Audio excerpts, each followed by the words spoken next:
नमस्कार, बहुत बहुत स्वागत है आपका विशेष में। मैं हूं आपके साथ रविंद्र सिंह। आमतौर पर पहाड़ी राज्यों के लिए अगस्त सुहावने मौसम वाला महीना होता है, लेकिन इस बार यह महीना बेहद खौफनाक रहा। हिमाचल में इस बार मानसूनी बारिश ने भयंकर तबाही मचाई है।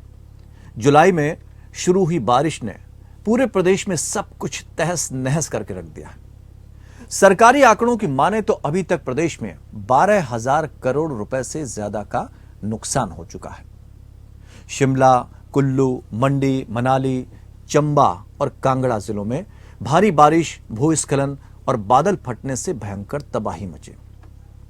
पिछले कई दशकों में पर्यटन का केंद्र इस पहाड़ी राज्य ने विकास के मामले में मैदानी इलाकों की राह पर चलने की कोशिशें की हैं और स्पष्ट रूप से इसका नतीजा प्राकृतिक आपदाओं में दिख रहा है।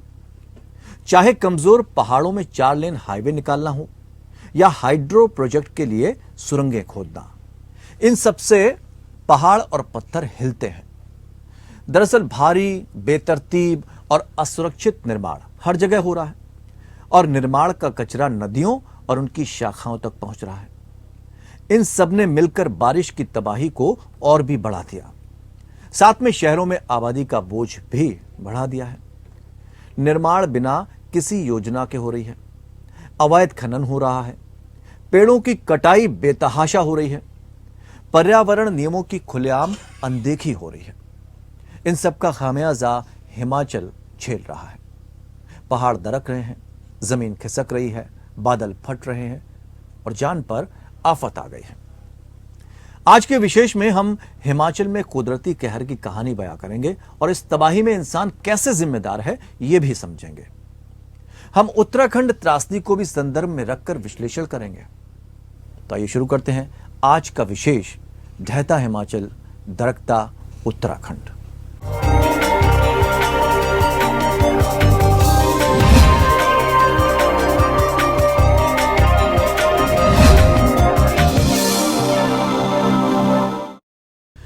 सबसे पहले उत्तराखंड और हिमाचल में कुदरत के कहर पर नजर डालते हैं। यहां किसी का घर बर्बाद हुआ तो किसी का परिवार उजड़ गया, मकान ताश के पत्तों की तरह ढहे, बारिश और भूस्खलन से बड़ी तबाही मची। पूरे हिमाचल में तबाही ही तबाही नजर आई, यानी पूरा हिमाचल तबाही की चपेट में आ गया।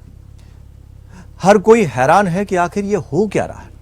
गांव के गांव तबाह हो रहे हैं, जहां सोच भी नहीं सकते वहां भी तबाही के बादल छाए हैं।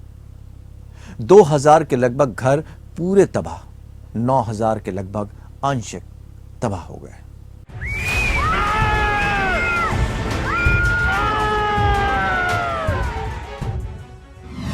उत्तराखंड हिमाचल में कुदरत का कहर। किसी का घर बर्बाद तो किसी का उजड़ा परिवार, मकान ताश के पत्तों की तरह ढहे, बारिश और भूस्खलन से बड़ी तबाही।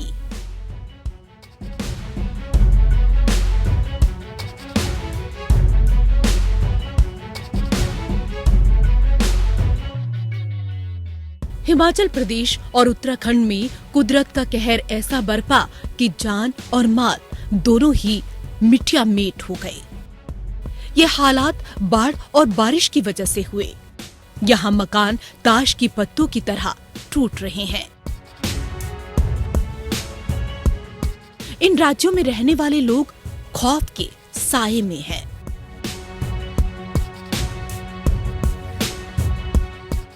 जहां सर्दियों में आप बर्फबारी देखने जाते हैं, गर्मियों में ठंड का एहसास करने जाते हैं, लेकिन आज हिमाचल के ऐसे कई शहर बाढ़, बारिश और भूस्खलन से घायल हैं। जो लोगों की संभावना वो अंदर कम से कम 25 से 30 लोग जो अंदर इस वक्त सुबह जो है ये सुनने में आया है 25 से 30 लोग हैं, जिसमें जी कईयों के परिवार अंदर है। ये सुबह 7 बजे का ये मंजर हुआ है। उनको बचाने का कार्य हमारी सरकार कर रही है। खाने पीने की सामग्री सारी पहुंचा दी गई है। ठंड से बचने के लिए कंबल उनको सब कुछ पहुंचा दिए गए हैं और जितने पर्यटक और जगह भी हिमाचल प्रदेश के कोनों में फंसे हैं उन सब सेफ है, सब सुरक्षित है। पूरे हिमाचल में हालात ये हैं कि पहाड़ जमीन पर आते जा रहे हैं। जमीन खिसकती जा रही है और मकान ताश के पत्तों की तरह टूट रहे हैं। ऐसा लग रहा है हिमाचल प्रदेश में हर कुछ दिन के अंतराल पर कुदरत की त्रासदी दोबारा आ रही है। इससे पहले आई तबाही का सबसे ज्यादा शिकार हुआ था शिमला। तेज बारिश के बाद सड़कों पर सैलाब बह रहा है। अब शिमला में रहने वाला हर शख्स एक अनहोनी खौफ के साए में है। डरे हुए लोग अपने घरों को छोड़कर भाग रहे हैं। 10 दिनों की बारिश में उत्तराखंड और हिमाचल में लगातार बारिश और भूस्खलन से बड़ी तबाही हुई। इससे सड़कें, पुल और कई इमारतें क्षतिग्रस्त हो गए। दोनों ही राज्यों में इस प्राकृतिक आपदा के कारण कम से कम 100 लोगों की मृत्यु हो गई। करीब 3000 करोड़ का नुकसान हुआ। प्रदेश में अब तक हुए नुकसान में लोक निर्माण विभाग का नुकसान बढ़कर 2927.01 करोड़, जल शक्ति विभाग को 2115.30 करोड़, बिजली बोर्ड को 1739.41 करोड़ का नुकसान हुआ। पूरे राज्य में करीब 550 ऐसी जगह हैं जिस पर कुदरत का कहर बरपा है, यानी या तो वो बह गई हैं या फिर सैलाब और भूस्खलन की वजह से बंद हैं। शिमला, मंडी, सोलन में 4 जगह पर बादल फटने की घटनाएं हुई और शिमला में बारिश ने 122 साल का रिकॉर्ड तोड़ दिया।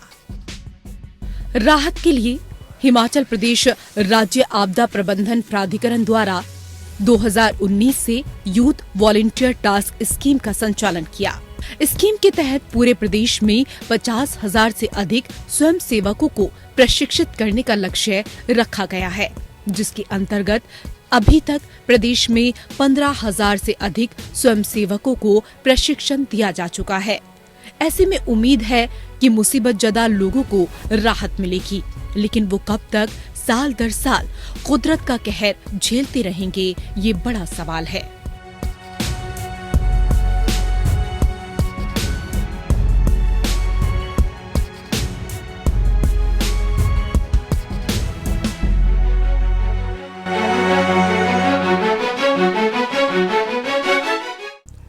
हिमाचल में पहाड़ों और जंगलों का पतन साफ दिख रहा है। पहाड़ों में भयंकर भूस्खलन का कारण मिट्टी की पकड़ का कमजोर होना बताया जा रहा है। और भी कई कारण हैं। पहाड़ी क्षेत्रों से चट्टानों का गिरना, जमीन का खिसकना, कीचड़ का तेज बहाव या मलबे का विनाशकारी प्रवाह, इसको भूस्खलन नाम दिया गया है। भूस्खलन केवल जमीन के खिसकने से मतलब नहीं है। मलबे के बहाव को आमतौर पर मड स्लाइड भी कहा जाता है, लेकिन यह भी एक प्रकार का भूस्खलन ही है। भूस्खलन 5 तरह के देखे गए हैं। कभी चट्टान गिर जाती है, कभी चट्टान पलट जाती है, तो कभी चट्टान ऊपर से नीचे की ओर खसकती है। भूस्खलन अक्सर भूकंप, बाढ़ और ज्वालामुखी फटने के साथ ही आते हैं।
ये सिलसिला तब तक जारी रहता है जब तक जमीन का पानी सूख नहीं जाता। अगर हम देखें तो अलग अलग थ्रस्ट में बांटा गया, अलग अलग जोन में। अब उत्तराखंड का जो एरिया है वो जोन 5 में है। चमोली, पीपलकोटी, हेलंग, जोशीमठ, इधर से लेके गंगोत्री के पीछे वाला एरिया, तो इसको मेन सेंट्रल थ्रस्ट बोलते हैं। तो ये जो है ये एक तरह से ज़्यादातर जियोलॉजिकली सेंसिटिव जोन है और इसकी अपनी कैरिंग कैपेसिटी है, अपनी धारक क्षमता से अधिक का भार और मानवीय जो हस्तक्षेप है ये सहन नहीं कर सकता। इसलिए हिमालय क्या है, एक तरह से भूस्खलनों से प्रभावित हो रहा है, क्योंकि इसके साथ छेड़छाड़ की जाती है। पहाड़ों पर पानी की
हाल ही में हुई भारी बारिश और भूस्खलन से हिमाचल प्रदेश की राजधानी शिमला के अस्तित्व पर संकट बढ़ता दिख रहा है। 7 पहाड़ियों की चोटी पर बसे शिमला को कभी 25,000 लोगों के लिए बनाया गया था, लेकिन आज वहां 2.5 लाख से ज्यादा लोग रहते हैं।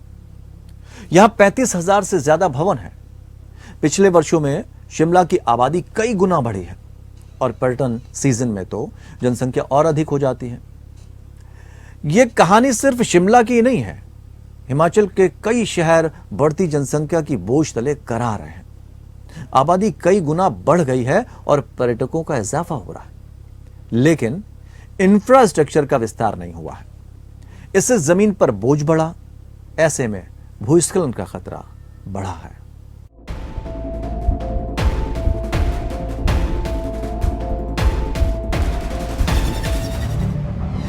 जमीन पर जनसंख्या का दबाव,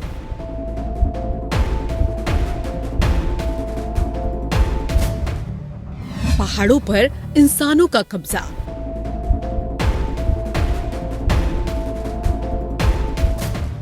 कुदरत का जानलेवा बदला।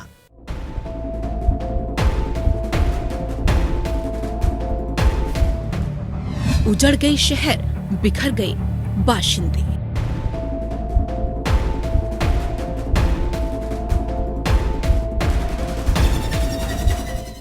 सात पहाड़ियों की चोटी पर बसे शिमला को कभी 25,000 लोगों के लिए बनाया गया था, लेकिन आज वहां 2.5 लाख से ज्यादा लोग रहते हैं। ये एक तरह से कुदरत के तंत्र को चुनौती देने जैसा है और अब यही कुदरत इंसानों से बगावत कर रही है। यहाँ पर करीब 90% मकान 45 से 60 डिग्री के ढलान पर बने हुए हैं, लेकिन चिंता की बात ये है कि यहाँ जनसंख्या की वजह से पहाड़ों के एक बड़े हिस्से पर इंसानों का कब्जा हो गया है। एक रिपोर्ट के मुताबिक शिमला में पहले प्रति हेक्टेयर 450 लोगों के रहने की व्यवस्था थी, लेकिन अब यहाँ प्रति हेक्टेयर 2500 से 3500 लोग रहते हैं। यानी एक सीमित इलाके में रहने वालों की संख्या पिछले कुछ वर्षों में करीब 500% बढ़ गई है। शिमला पर आएगी शामिल 25% से अधिक हिस्सा असुरक्षित, प्रमुख इलाके पहाड़ी ढाल पर स्थित। शिमला को बचाना है। जोशीमठ का धसकना तो पूरा देश जानता है। हिमाचल प्रदेश की राजधानी शिमला भी आने वाले दिनों में कुछ ऐसे ही हालातों का सामना कर सकती है। शिमला अपने ही बोझ तले दब रहा है। ऐतिहासिक रिज, होटल, लक्कड़ बाजार और लद्दाखी मोहल्ला समेत पुराने शिमला का 25% से अधिक हिस्सा एक डूबते क्षेत्र में है। कई भूवैज्ञानिक सर्वेक्षणों और अध्ययनों में इसे असुरक्षित घोषित कर चुके हैं। विशेषज्ञ भूमि धंसने के लिए अनियमित निर्माण, वनों की कटाई और ढलान कटाई को जिम्मेदार ठहराते हैं। निर्माण भार और नाजुक भूविज्ञान शिमला में डूब क्षेत्र बना रहे हैं। खराब जल निकासी के कारण रिसाव ने नीचे की मिट्टी को और कमजोर कर दिया है, जिससे भूमि डूब रही है। शिमला के कई प्रमुख इलाके 70 से 80 डिग्री के औसत ढाल पर स्थित हैं, जहां अधिकांश इमारतें उपनियमों और भवन निर्माण मानदंडों का उल्लंघन करती हैं और यहां तक कि भूकंपीय मानदंडों का भी पालन नहीं किया गया है। मनाली पर भी मंडराया खतरा। विकास आबादी के साइड इफेक्ट। जल रिसाव से हो सकता है भूस्खलन। उत्तराखंड के जोशीमठ शहर की तरह मनाली और इसके उपनगर भी भूस्खलन के मलबे पर स्थित हैं। आबादी कई गुना बढ़ गई है और पर्यटकों का भी इजाफा हो रहा है। इंफ्रास्ट्रक्चर का विस्तार नहीं हुआ है, लेकिन इसे अनियंत्रित किया गया है। मनाली शहर में उचित जल निकासी और सीवरेज प्रणाली नहीं है। रिसाव के कारण भूस्खलन हो सकता है, जिससे मनाली की इमारतों में दरारें आ सकती हैं। पॉपुलेशन जनसे लोकल रेजिडेंट कितने हैं हिमालय में या हिमाचल में? आप देखेंगे हिमाचल में जो इंफ्रास्ट्रक्चर उत्तराखंड में, हिमाचल में जो बनाया जा रहा है, वो बनाया जा रहा है टूरिस्ट के लिए, पर्यटकों के लिए। तो विकास का कौन सा मॉडल चाहिए आपको? आपकी कौन सी सुंदरता देखने लोग आएंगे? वो जब बची ही नहीं रहेगी तो पेड़, पहाड़, जंगल, जमीन, ग्लेशियर, बुग्याल, ये सब सुंदरता नहीं रहेगी तो फिर लोग क्यों आएंगे आपके? शिमला भूकंपीय क्षेत्र IV में है। भूकंप के सबसे खतरनाक जोन में होने के बाद भी यहाँ लापरवाही जारी है। पहला चेतावनी संकेत 2000 के दशक की शुरुआत में दिखाई दिया, जब लोगों ने विशाल रिज पर बड़ी दरारें देखी, जिसमें क्राइस्ट चर्च और स्ट्रीट लाइब्रेरी स्थल शामिल हैं। ब्रिटिश काल में 10 लाख गैलन पानी के जलाशय को कवर करने वाले रिज की मरम्मत के लिए कई प्रयास किए गए। स्थिति को ध्यान में रखते हुए नेशनल ग्रीन ट्रिब्यूनल यानी NGT ने 2017 में शिमला के मुख्य और हरित क्षेत्रों में आवासीय, संस्थागत और वाणिज्यिक समेत सभी निर्माण पर प्रतिबंध लगा दिया।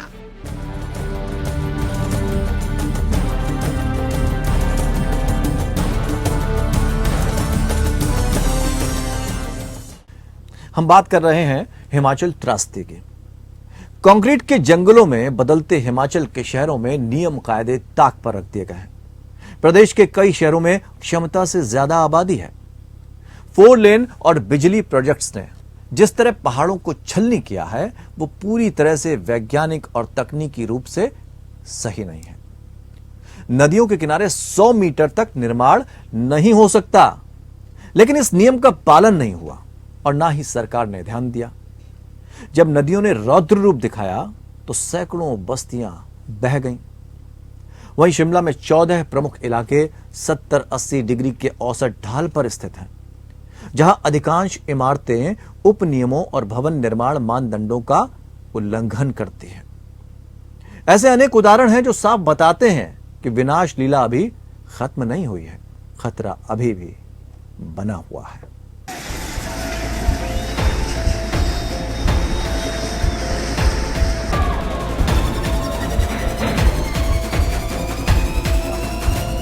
हिमाचल में तबाही का मंजर।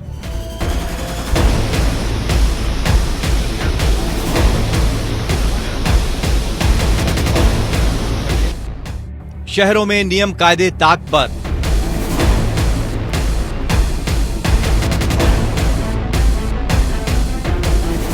विकास से पहाड़ें छलनी, नदियां घायल।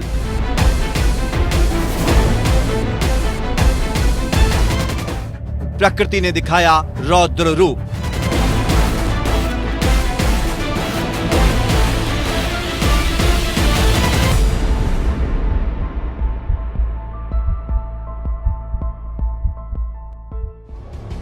हिमाचल में अनियंत्रित विकास का मंजर बेहद खौफनाक रहा है।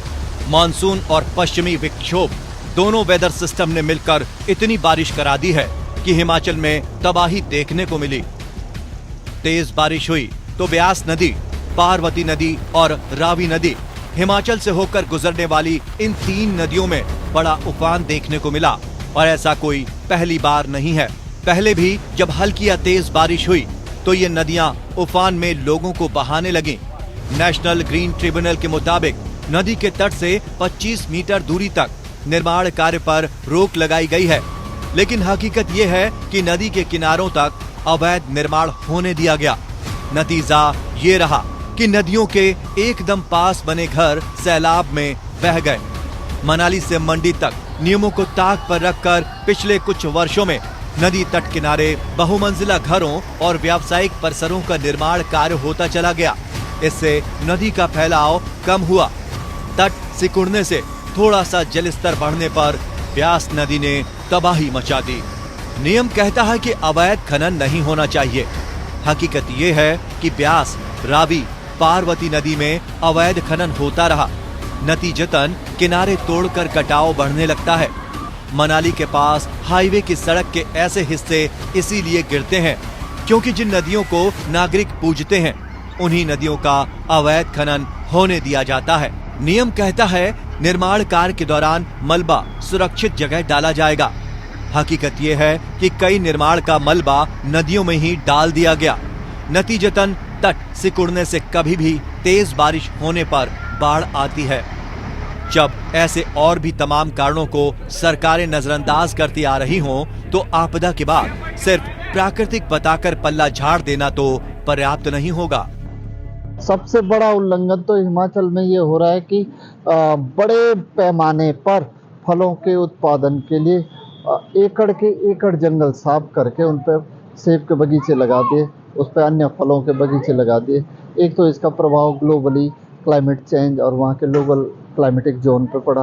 दूसरा, वहाँ जहाँ 2 मंजिल भवन बनने की अनुमति थी वहाँ 7-7 मंजिल के भवन बन गए। ऐसा ही जोशीमठ में भी हुआ। तो हिमाचल तो गलत विकास के मॉडल का शिकार हो रहा है। पहाड़ों की सीधी कटाई, तबाही की नौबत आई। नेशनल हाईवे 4 लेन के लिए पहाड़ों की 90 डिग्री एंगल यानी वर्टिकल कटिंग होती रही है। यही 4 लेन किनारे तबाही का कारण है।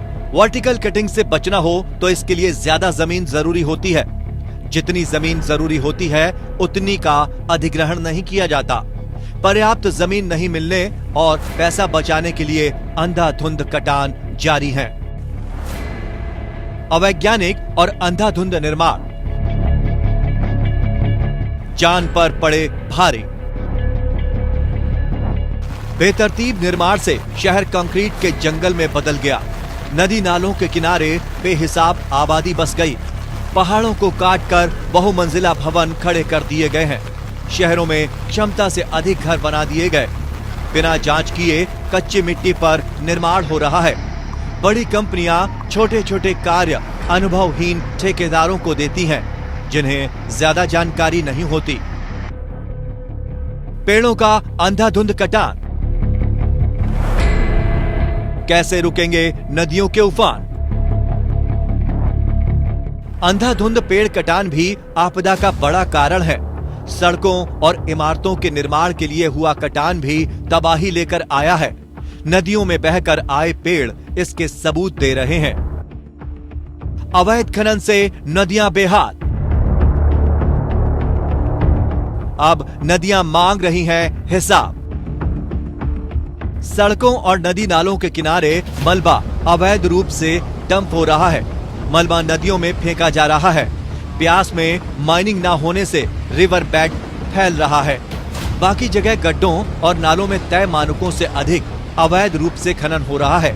इससे नदियों की राह बदल रही है। पहाड़ हुए छलनी, ब्लास्ट से फटा पहाड़ों का सीना।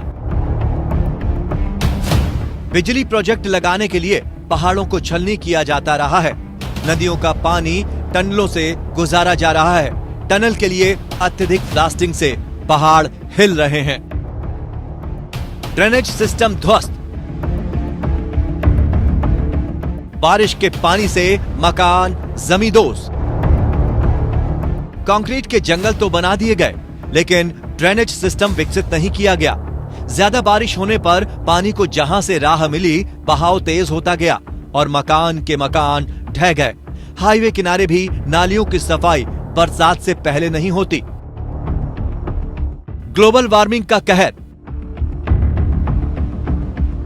अत्यधिक बारिश से फटे बादल। अत्यधिक बारिश की वजह ग्लोबल वार्मिंग है। मौसम वैज्ञानिकों के मुताबिक ग्लेशियर्स पिघल रहे हैं। अब बर्फ कम पड़ रही है और बारिश ज्यादा हो रही है। बादल फटने की घटनाएं भी इसी वजह से बढ़ती जा रही हैं। हालात को संभालने के लिए भवन निर्माण में नींव का खास ध्यान रखना होगा। जब तक पक्की जगह न आए, भवन निर्माण न करें। सड़कों के निर्माण में गुणवत्ता जांच की निगरानी होती रहनी चाहिए। सड़कों के निर्माण में मजबूती के लिए थर्ड पार्टी से निर्माण कार्य के दौरान निगरानी करवानी चाहिए।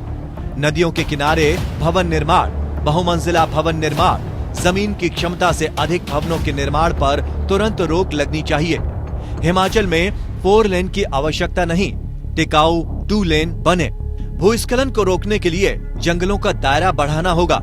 संवेदनशील जगहों पर जहां मिट्टी कच्ची है, वहां पौधे होने चाहिए।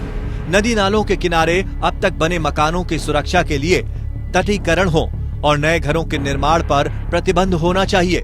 इन सभी का सख्ती से पालन होगा, तभी भूस्खलन रुकेगा और तबाही पर लगाम लग सकेगी।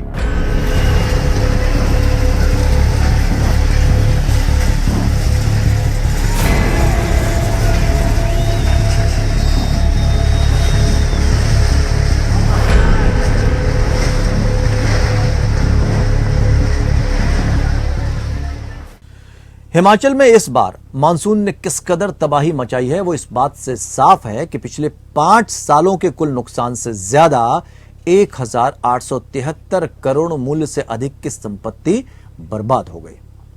तबाही के कारण पर्यटक यहां नहीं आए और पर्यटन विभाग को भारी नुकसान उठाना पड़ा। कारोबार भी ठप पड़ा है। हिमाचल प्रदेश की जीडीपी में पर्यटन कारोबार का 4.3% हिस्सा है।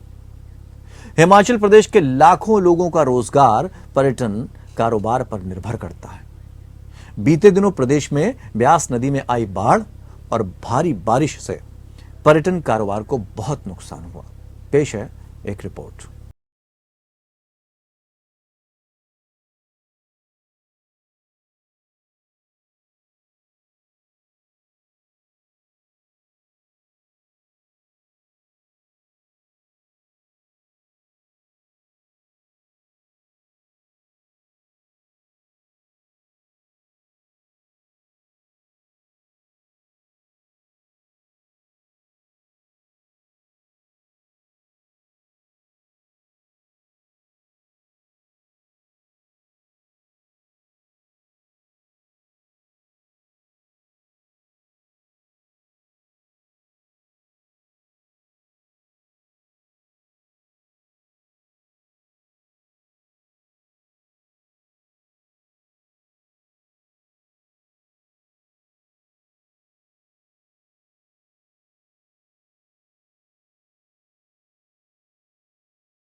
वो भी लेह से वापस लौट रहे हैं।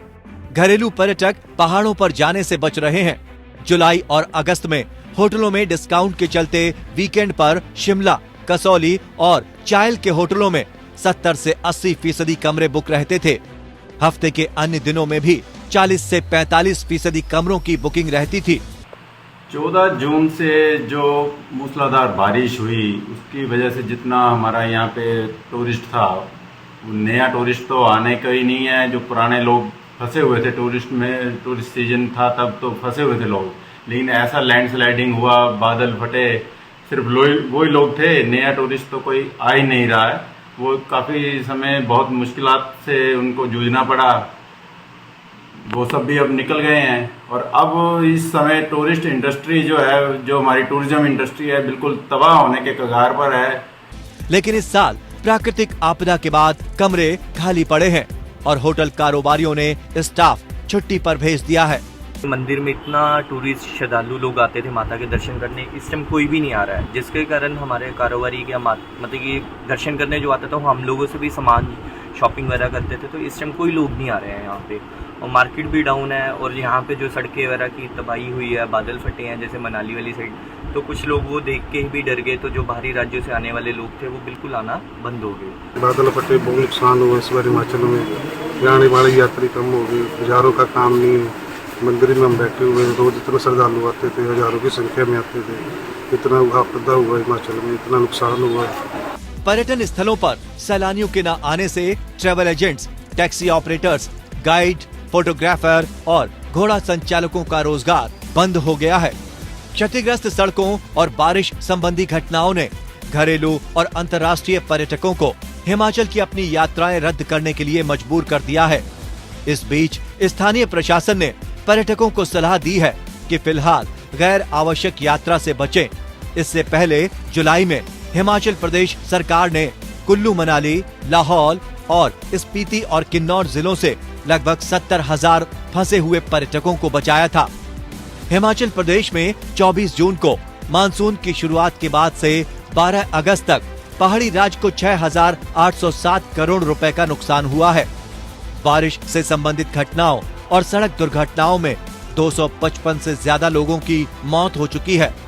उम्मीद है कि धीरे धीरे मौसम भी बदलेगा तो पर्यटन व्यवसाय भी पटरी पर आ जाएगा। बहरहाल प्रदेश और केंद्र सरकार को सबसे पहले एनएच पर यातायात बहाल करने को प्राथमिकता देनी चाहिए। सड़कें बहाल होने के बाद ही सैलानी पर्यटक स्थलों तक पहुंच पाएंगे। रेल और वायु यातायात बहाल कर सुदृढ़ किया जाना चाहिए, तभी पर्यटक हिमाचल में दोबारा आकर्षित होंगे और पर्यटन विभाग दोबारा फलेगा फूलेगा। जी हां, पर्यावरण के हनन से हिमाचल का मौसम बदला है, लेकिन यह कहानी सिर्फ हिमाचल की नहीं है, एक और देवभूमि की भी यही व्यथा है। अब बात करते हैं उत्तराखंड की। वहां भी कुदरत का गुस्सा और तबाही का मंजर देखने को मिला। इतिहास के पन्नों को खंगालें तो जोशीमठ पर सरकारों की बेपरवाही नजर आती है। उत्तर प्रदेश सरकार ने उत्तराखंड के कुछ इलाकों को विनियमित किया था, लेकिन इसमें जोशीमठ नहीं था। राज्य बनने के बाद 2011 में भवन निर्माण एवं विकास विनियम आया। इसके बाद राज्य ने 2013 में अपने बायलॉज या निर्माण नियमों को जारी किया, लेकिन आज तक जोशीमठ विनियमित नहीं हो पाया। हालात यह है कि यहां कैसे निर्माण हो, इसे समझने, देखने और लागू करने वाला कोई नहीं है। बायलॉज को देखें तो पर्वतीय क्षेत्रों में 12 मीटर यानी 4 मंजिल से अधिक ऊंचाई के भवन का निर्माण नहीं किया जा सकता। इतनी ऊंचाई भी तभी संभव है जबकि निर्माण वाले क्षेत्र का अध्ययन किया गया हो। सवाल यह है कि इतने बेतहाशा और बेतरतीब निर्माण का जिम्मेदार है कौन?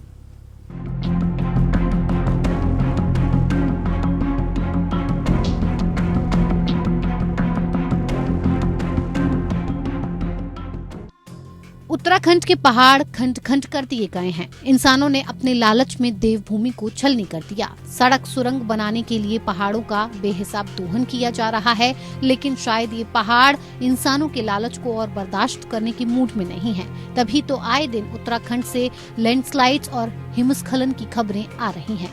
आध्यात्मिक और धार्मिक शहर जोशीमठ डूब रहा है। इस शहर में त्रासदी आई है, जिसे खुद मानव जाति ने बुलाया है।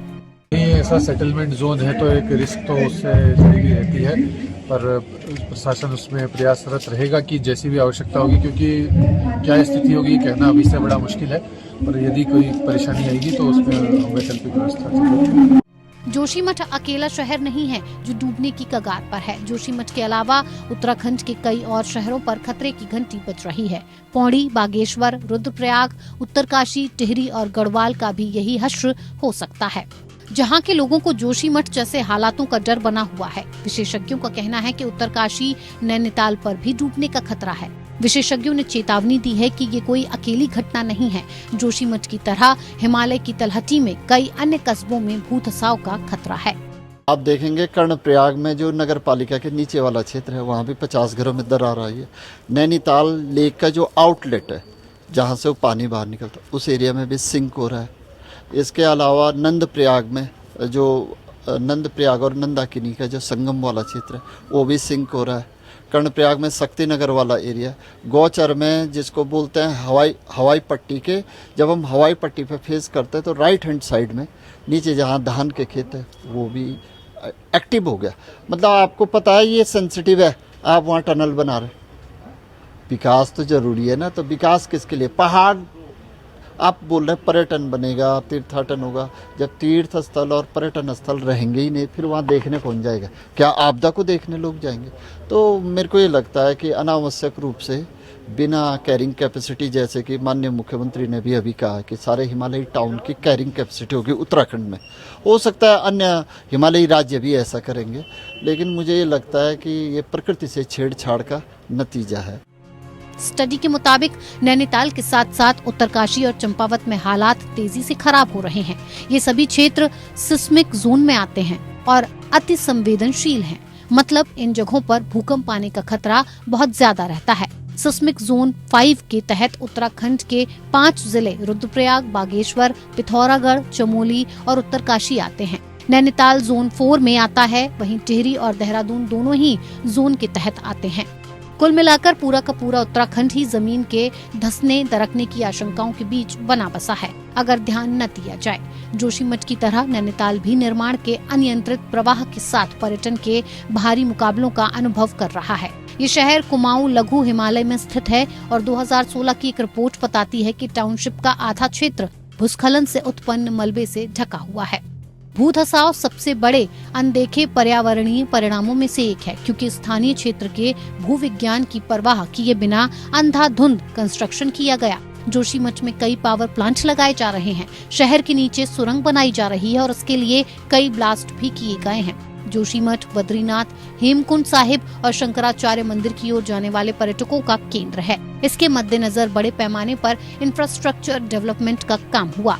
उत्तराखंड पावर कॉरपोरेशन लिमिटेड के मुताबिक फिलहाल वहां 7 बड़े हाइड्रो पावर प्रोजेक्ट चल रहे हैं। इसमें पौड़ी का टिहरी डैम, श्रीनगर पौड़ी का Alaknanda hydro electric project, Pauri में चिल्ला पावर प्लांट, देहरादून का चिब्रो पावर प्लांट और कलागढ़ का रामगंगा प्रोजेक्ट शामिल है। और इसके अलावा राज्य की नदियों पर छोटे बड़े सब मिलाकर लगभग 43 हाइड्रो इलेक्ट्रिक प्लांट हैं। ये सब मिलकर देवभूमि कहलाते इस राज्य को लगातार कमजोर बना रहे हैं। Bureau report, APN news.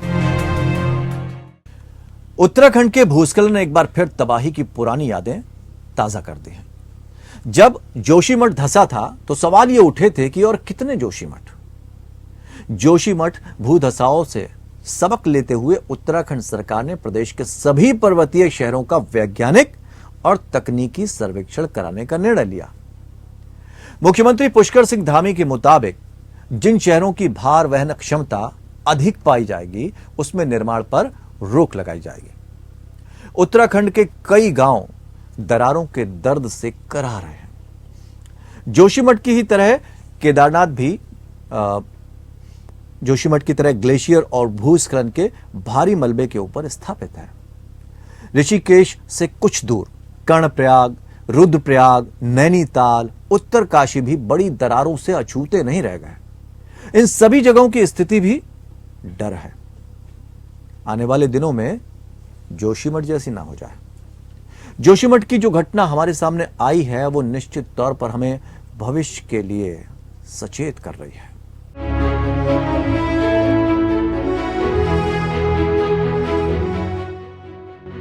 पिछले दिनों सुप्रीम कोर्ट ने उत्तराखंड के जोशीमठ में जमीन धंसने से जुड़ी याचिका पर सुनवाई को हामी भरी। प्रधान न्यायाधीश डीवाई चंद्रचूड़ और न्यायमूर्ति पीएस नरसिम्हा की पीठ ने हालांकि तत्काल सुनवाई के लिए स्वामी अविमुक्तेश्वरानंद सरस्वती द्वारा दायर याचिका को सूचीबद्ध करने से इनकार कर दिया और कहा कि हर जरूरी चीज सीधे न्यायालय के पास नहीं आनी चाहिए। पीठ ने कहा, इस पर गौर करने के लिए लोकतांत्रिक रूप से निर्वाचित संस्थाएं हैं। पर्यावरण और विकास, इन दोनों के बीच टकराव हमेशा से देखने को मिला है। विकास संबंधी जरूरतों के लिए सरकारों के अपने तर्क होते हैं और पर्यावरणविद धरती के बढ़ते तापमान और आपदाओं को लेकर चिंता जताते हैं। ऐसी स्थिति चारधाम परियोजनाओं को लेकर बनी हुई है। चारधाम परियोजना के तहत सड़क के चौड़ीकरण का मसला लंबे समय से विवाद में बना हुआ है। राष्ट्रीय सुरक्षा के मद्देनजर सुप्रीम कोर्ट ने दिसंबर 2021 में चारधाम हाईवे प्रोजेक्ट को दोगुना चौड़ा करने की इजाजत दे दी थी। रक्षा मंत्रालय ने उत्तराखंड के 899 किलोमीटर लंबे चारधाम हाईवे प्रोजेक्ट को राष्ट्रीय सुरक्षा के मद्देनजर चौड़ीकरण की इजाजत मांगी थी। सुप्रीम कोर्ट ने कहा कि आर्म्ड फोर्स के इंफ्रास्ट्रक्चर की जरूरत का जुडिशियल रिव्यू नहीं किया जा सकता। सुप्रीम कोर्ट ने इस प्रोजेक्ट को मॉनिटर करने के लिए सुप्रीम कोर्ट के रिटायर्ड जस्टिस AK सीकरी की अगुवाई में एक कमेटी का भी गठन किया है। सुनवाई के दौरान याचिकाकर्ता के वकील कॉलिन गुंजाल्विस ने कहा था कि आप जितनी चाहे उतनी चौड़ी सड़कें बनवा सकते हैं, लेकिन असल मुद्दा ये है कि क्या हिमालय इस स्थिति में है कि उन्हें सहन कर सके या वो इससे टूट जाएंगे। ये सब बहुत बड़े नुकसान की कीमत पर होगा। जस्टिस चंद्रचूड़ ने जवाब दिया था, आप सही हैं कि हिमालय के पहाड़ नाजुक हैं। यहाँ होने वाले किसी भी निर्माण कार्य में पूरी सावधानी बरतनी चाहिए। उत्तराखंड के चारधाम प्रोजेक्ट 12,000 करोड़ का है और इससे यमुनोत्री, गंगोत्री, केदारनाथ और बद्रीनाथ जोड़े जाएंगे। 12,000 करोड़ की इस परियोजना के तहत सड़क के चौड़ीकरण का काम किया जाना है। पहले इसका नाम ऑल वेदर रोड प्रोजेक्ट था, जिसे बदलकर चारधाम परियोजना कर दिया गया। साल 2018 में एक गैर सरकारी संस्था ने सड़क चौड़ीकरण की इस परियोजना को सुप्रीम कोर्ट में चुनौती दी थी। NGO का कहना था कि सड़क चौड़ीकरण के लिए जो पेड़ काटे जाएंगे, पहाड़ों में विस्फोट होगा और मलबा फेंका जाएगा। उससे हिमालय की पारिस्थितिकी को नुकसान पहुंचेगा। इससे भूस्खलन, बाढ़ का खतरा बढ़ जाएगा और वन्य व जलीय जीवों को नुकसान पहुंचेगा। आज ठीक ऐसा ही हो रहा है। Bureau report, APN news. ये तो था उत्तराखंड और हिमाचल का दर्द। हादसे से कैसे पहाड़ी राज्यों के बाशिंदे निपट रहे हैं, आपने देखा। सरकार भी कोशिशें कर रही है। वैसे एक बात तो साफ है, इन इलाके में विकास और सुविधाएं पहुंचाने के नाम पर जमकर दोहन किया गया, पहाड़ों को काटा गया। इसके अलावा अनियोजित निर्माण कार्यों ने शहरों की जमीन को धंसाने का काम किया। तमाम जल विद्युत योजनाओं का निर्माण किया गया जो हादसे का कारण बने। अभी भी जागने का वक्त है। देर हुई है, लेकिन स्थिति को संभाला जा सकता है। विकास और पर्यावरण के बीच में संतुलन लाकर सर्वांगीण प्रगति की जा सकती है। तो आज के विशेष में फिलहाल इतना ही। किसी नए विषय के साथ फिर हाजिर होंगे पूरी तफ्तीश के साथ। तब तक लिए दीजिए इजाजत। नमस्कार।